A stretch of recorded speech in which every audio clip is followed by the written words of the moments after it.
So we previously showed you how to do some basic group management, including adding new members to a group. That can be a bit of a blunt tool sometimes. It's good for, in the research group you actively work in, collaborating with the people you work with really closely, but sometimes you need a slightly more nuanced way of sharing data sets.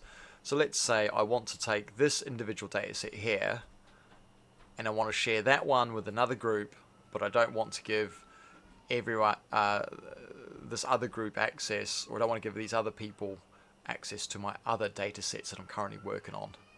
So let's create a new group as a demo, and we call this 0, and this will be, we'll call this 0 external access.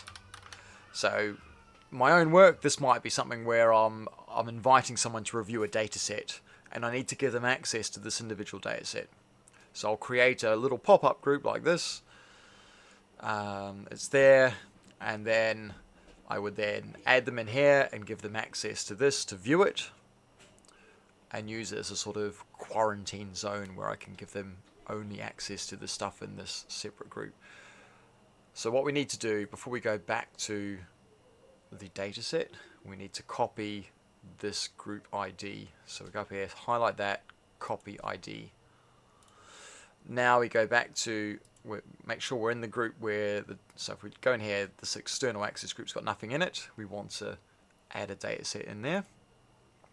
So we open up the data set we want to share. We can share it here, and we just paste in here that ID, share with group. And now you'll see here the external access group has been granted access. I can close that.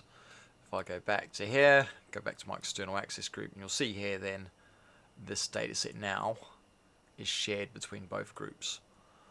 And I can, change. So I could have someone else in here and give them view only access or edit only access, and they can make changes to this data set, which would then be, the same changes reflected in the data set here, because the data set is just shared between the two groups.